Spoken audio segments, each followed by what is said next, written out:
গোলাগুলির পর উত্তপ্ত পার্বত্য জেলা, কাল যাচ্ছেন স্বরাষ্ট্র উপদেষ্টা, সব পক্ষকে শান্ত থাকার আহ্বান প্রধান উপদেষ্টার। হিন্দুদের বাড়ি ঘরে কিছু হামলা ধর্মীয় নয়, রাজনৈতিক কারণে করা হয়েছে মন্তব্য তারেক রহমানের। পরাজিত শক্তি ষড়যন্ত্র চালাচ্ছে অভিযোগ মির্জা ফখরুলের। ঢাকা বিশ্ববিদ্যালয়ে যুবককে পিটিয়ে হত্যার স্বীকারোক্তিমূলক জবানবন্দি, আটক শিক্ষার্থীদের। জাহাঙ্গীরনগরের ঘটনায় আটক একজন, আশুলিয়া থানায় মামলা। দেখছিলেন ক্রাউন সিমেন্ট সংবাদ শিরোনাম, এবারে পুরো সংবাদ। খাগড়াছড়ির দীঘিনালায় শিক্ষার্থীদের মিছিলে হামলা এবং দুপক্ষের সংঘর্ষের জেরে বৃহস্পতিবার রাতভর জেলা সদরে গোলাগুলি হয়েছে। নিহত হয়েছে ৩ জন, রাঙামাটিতে সংঘর্ষে নিহত হয়েছে একজন। দুই পার্বত্য জেলার পৌর এলাকায় জারি করা হয়েছে ১৪৪ ধারা। বৃহস্পতিবার সন্ধ্যের পর থেকে খাগড়াছড়ির বিভিন্ন জায়গায় সড়কে অবস্থান নেয় পাহাড়িরা। এ সময় ব্যাপক গুলি শব্দ পান স্থানীয়রা। সহিংসতায় খাগড়াছড়ি সদরে 2 জন, দীঘিনালায় 1 জন নিহত হন। নিহতরা হচ্ছে জোনাল চাকমা, রুবেল ত্রিপুরা, ধনরঞ্জন চাকমা। আহত হন 13 জন। শুক্রবার দুপুরে দীঘিনালা বাজার পরিদর্শন করেন প্রশাসনের ঊর্ধ্বতন কর্মকর্তারা। হতাহতদের দেখতে খাগড়াছড়ি সদর হাসপাতালেও যান তারা। সংঘাত এড়াতে শহরে ১৪৪ ধারা জারি করেছে প্রশাসন। এদিকে এ ঘটনার জেরে সংঘর্ষ হয়েছে রাঙামাটিতেও। এতে নিহত হয়েছে 1 জন, আহত হয়েছে উভয় পক্ষের বেশ কয়েকজন। বেশ কয়েকটি গাড়ি ভাঙচুর, দোকানপাটে আগুন দেওয়া হয়েছে। শহরে জারি করা হয়েছে ১৪৪ ধারা। পুলিশ ও সেনাবাহিনীর টহল জোরদার করা হয়েছে। অন্যদিকে খাগড়াছড়ি দীঘিনালায় সংঘর্ষের প্রতিবাদে বান্দরবানে বিক্ষোভ সমাবেশ করেছে সম্মিলিত আদিবাসী ছাত্র সমাজ। জেলা প্রেস ক্লাব চত্বরে সমাবেশে বক্তারা হত্যাকারীদের দৃষ্টান্তমূলক শাস্তির দাবি জানিয়েছেন। বান্দরবানের দুর্গম সীমান্তবর্তী দোপানীছড়ায় সন্ত্রাসী আস্তানার সন্ধান পেয়েছে বিজিবি। উদ্ধার করা হয়েছে অস্ত্র, গোলাবারুদ, ড্রোন এবং সিগন্যাল জ্যামার সহ অত্যাধুনিক প্রযুক্তির বিভিন্ন সরঞ্জামাদি। বিজিবি জানিয়েছে, গহীন জঙ্গলে একটি আস্তানা গেড়ে একদল পাহাড়ি সন্ত্রাসী তাদের সন্ত্রাসী কর্মকাণ্ড চালাচ্ছিল। অভিযানে ওই আস্তানা থেকে 2টি অটোমেটিক কার্বাইন অ্যাসল্ট রাইফেল, একটি সেমি অটোমেটিক অ্যাসল্ট রাইফেল, 3টি SBBL, 21 রাউন্ড তাজা গুলি, একটি অত্যাধুনিক ড্রোন, একটি সিগন্যাল জ্যামার, একটি অডিও ভিডিও রেকর্ডার, একটি ভিডিও ক্যামেরা, একটি দূরবীন, 2টি ওয়াকিটকি, একটি ল্যাপটপ সহ বিভিন্ন সরঞ্জাম। এছাড়া অবজারভেশন পোস্ট, পরীক্ষা, অস্থায়ী অস্ত্রাগার, বিশ্রামাগার, কুক হাউসের সন্ধান পায় বিজিবি। ধ্বংস করা হয়েছে সেগুলো, তবে এ ঘটনায় কাউকে আটক করতে পারেননি তারা। খাগড়াছড়ি ও রাঙামাটি সহ 3 পার্বত্য জেলার সবাইকে শান্ত থাকার আহ্বান জানিয়েছেন প্রধান উপদেষ্টা ডক্টর মোহাম্মদ ইউনূস। সরকার ওই এলাকায় সৃষ্ট সমস্যা নিরসনে আন্তরিকভাবে কাজ করছে বলেও তিনি জানান। বিকেলে প্রধান উপদেষ্টা প্রেস উইং থেকে পাঠানো এক বার্তায় ডক্টর ইউনূসের এই আহ্বানের কথা জানানো হয়েছে। এতে বলা হয়েছে, 18 সেপ্টেম্বর একজনকে গণপিটুনি এবং পরবর্তী সময়ে তার মৃত্যুর ঘটনাকে কেন্দ্র করে চলমান হামলা, আক্রমণ, প্রাণহানির ঘটনায় সরকার গভীরভাবে দুঃখিত এবং ব্যথিত। সহিংসতার সঙ্গে সম্পর্কিত সকল ঘটনার সুষ্ঠু তদন্ত আর দায়ী ব্যক্তিদের বিচার নিশ্চিতে শিগগিরই একটি শক্তিশালী তদন্ত কমিটি গঠনের আশ্বাস দিয়েছেন প্রধান উপদেষ্টা। আইন শৃঙ্খলা রক্ষাকারী সকল বাহিনীকে সর্বোচ্চ সংযম দেখানোর আহ্বান জানিয়েছেন তিনি। সেই সঙ্গে কাউকে আইন নিজের হাতে তুলে না নেওয়া এবং ধ্বংসাত্মক কাজে লিপ্ত না হবার নির্দেশ দেন সরকার প্রধান। আগামীকাল শনিবার স্বরাষ্ট্র উপদেষ্টার নেতৃত্বে সরকারের উচ্চ পর্যায়ের প্রতিনিধি দল খাগড়াছড়ি এবং রাঙামাটি পরিদর্শনে যাবে বলে এই বার্তায় জানানো হয়। বিএনপির ভারপ্রাপ্ত চেয়ারম্যান তারেক রহমান বলেছেন, বাংলাদেশের সাম্প্রদায়িক সহিংসতা বা দাঙ্গার কোনো পরিস্থিতি নেই, ভবিষ্যতেও এমন পরিস্থিতি সৃষ্টি হবে না।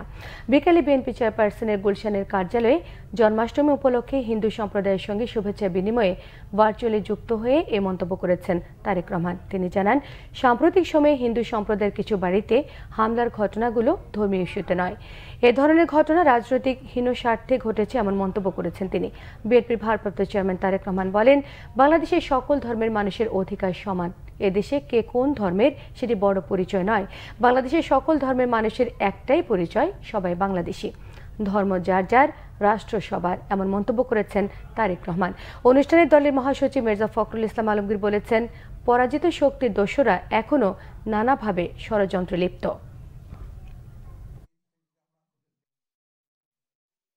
দেশের সংখ্যালঘু সম্প্রদায় কিংবা স্থাপনার উপর এই যে হামলাগুলো হয়েছে, ঘটনাগুলো হয়েছে, এটা যদি পর্যালোচনা করে আমরা সকলে মিলে নিরপেক্ষ হবে, তাহলে কিন্তু আমরা দেখবো একটা হামলার ঘটনাও কিন্তু সরাসরি ধর্মীয় কারণে সংঘটিত হয়, বরং এই যে কথিত যে রাজনৈতিক দলটা এদের হীন দলীয় বা অসৎ রাজনৈতিক উদ্দেশ্য চরিতার্থ করার জন্যই কিন্তু প্রত্যেকটা হামলার নেপথ্য কারণ।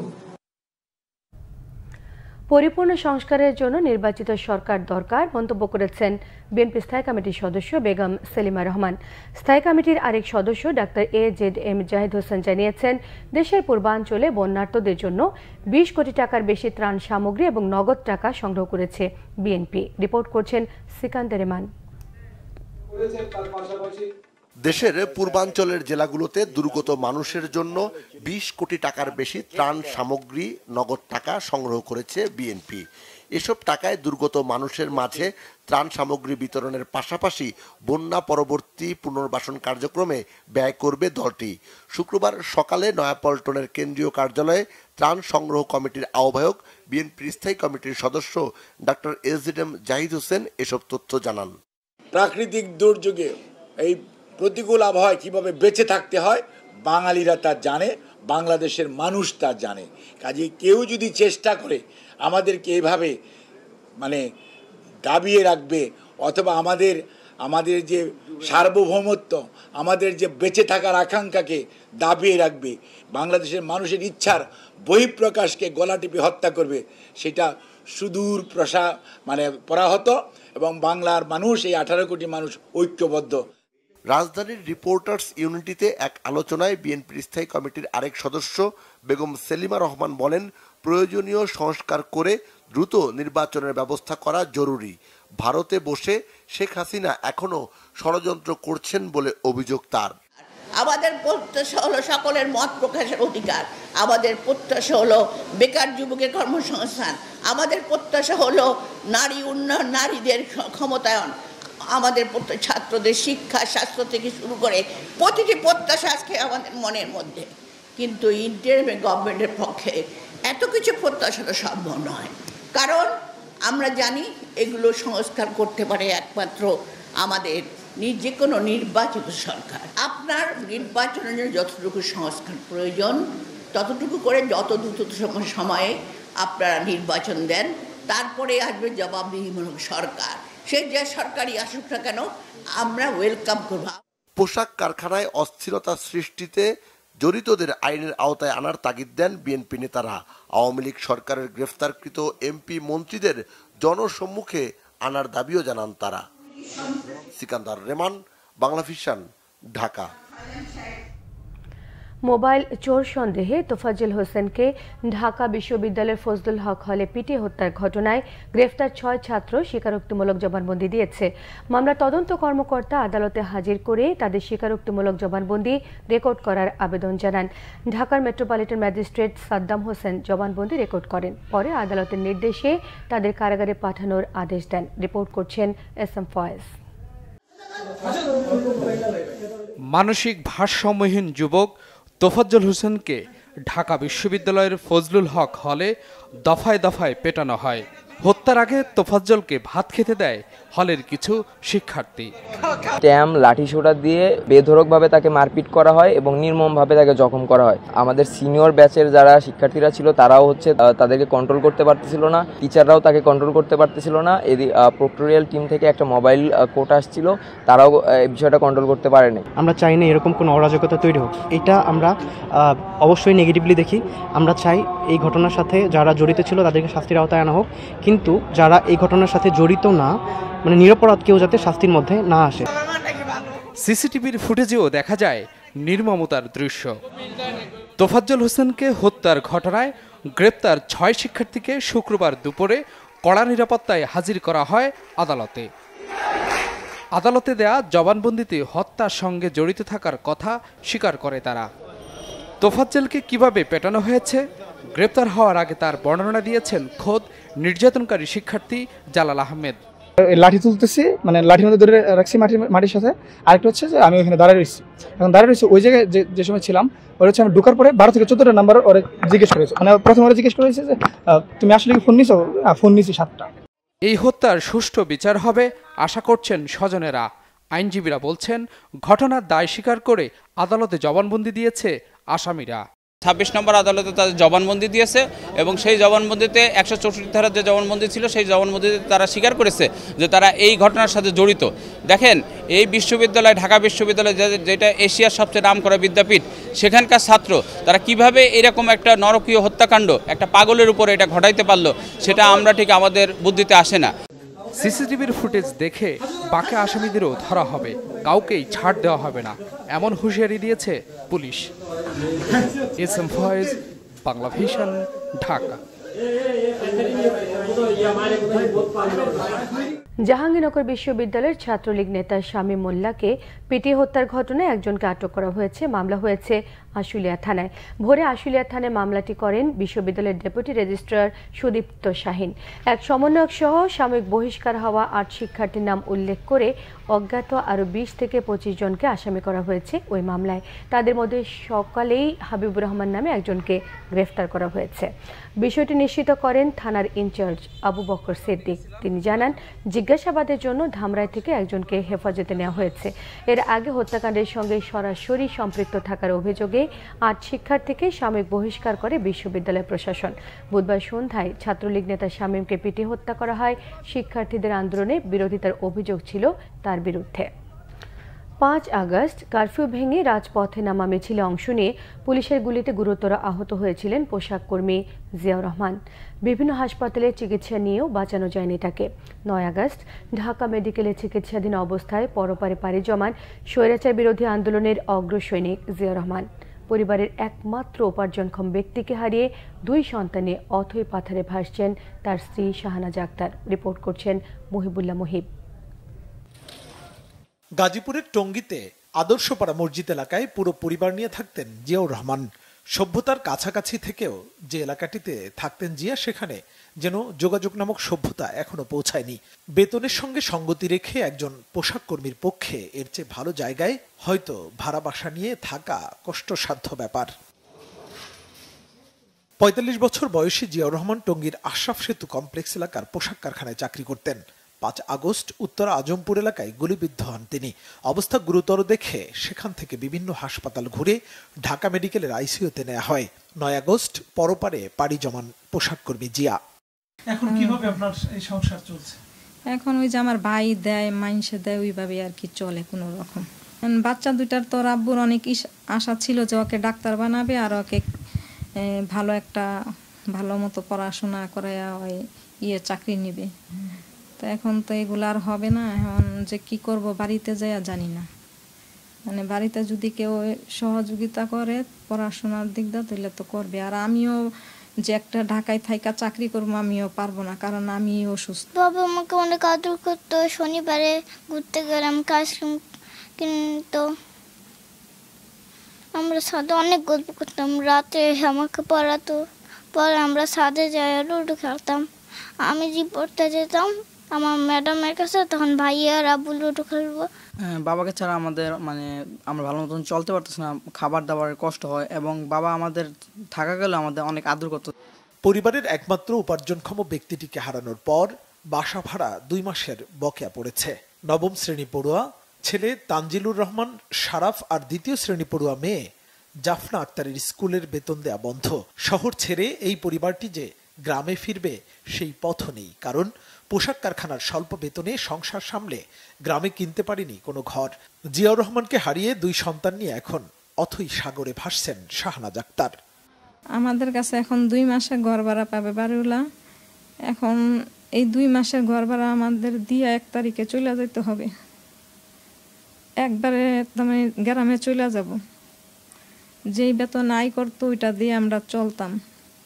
এখন তো আমাদের আয় করার কেউই নাই। গ্রামের বাড়ি দিনাজপুরের বিরল উপজেলার মুন্সিপাড়া গ্রামে চিরনিদ্রায় শায়িত হন স্বৈরাচার পতন আন্দোলনের এই অগ্রজ সৈনিক। মুহিবুল্লাহ মুহিব, বাংলা ভিশন, টঙ্গী, গাজীপুর। আজ থেকে সপ্তাহে 7 দিনই চলবে মেট্রো রেল। এই প্রথমবারের মতো শুক্রবারেও চলল এই নগর পরিবহন। বিকেল 3:30টায় উত্তরা উত্তর স্টেশন থেকে প্রথম যাত্রা শুরু করে। সেই সঙ্গে দীর্ঘ 2 মাস বন্ধ থাকার পর সংস্কার শেষ হওয়ায় কাজীপাড়া মেট্রো রেল স্টেশনটিরও কার্যক্রম চালু হয়েছে আজ। বিস্তারিত থাকছে গালমান শফির প্রতিবেদনে। বৈষম্য বিরোধী আন্দোলনের সময় ক্ষতিগ্রস্ত কাজীপাড়া আর মিরপুর 10 স্টেশন চালু হতে সময় লাগবে 1 বছর, খরচ হবে কয়েকশো কোটি টাকা, এমনটাই জানিয়েছিল সে সময়ের সরকার প্রধান শেখ হাসিনা। মেট্রো রেলের চলাচল শুরু হয়েছে আগেই। শুক্রবার থেকে চালু হলো বন্ধ হওয়া 2 স্টেশনের একটি কাজীপাড়া। এটি সংস্কারে খরচ হয়েছে মাত্র 20,50,000 টাকা। বিকেল 3:30টার কিছু পর সর্বসাধারণের জন্য খুলে দেওয়া হয় স্টেশনটি। সাপ্তাহিক ছুটির দিন শুক্রবারও মেট্রো চলাচলের দাবি ছিল বহুদিনের, অবশেষে পূরণ হলো সে দাবি। সাপ্তাহিক ছুটির প্রথম দিনটিতে বিকেল 3:30টা থেকে রাত 9টা পর্যন্ত উত্তরা থেকে মতিঝিল রুটে চলবে মেট্রো রেল, আর মতিঝিল থেকে উত্তরা পর্যন্ত চলবে বিকেল 3:50 থেকে রাত 9:40 পর্যন্ত। সাপ্তাহিক ছুটির দিনেও মেট্রো রেল চালু করায় খুশি সাধারণ যাত্রীরা।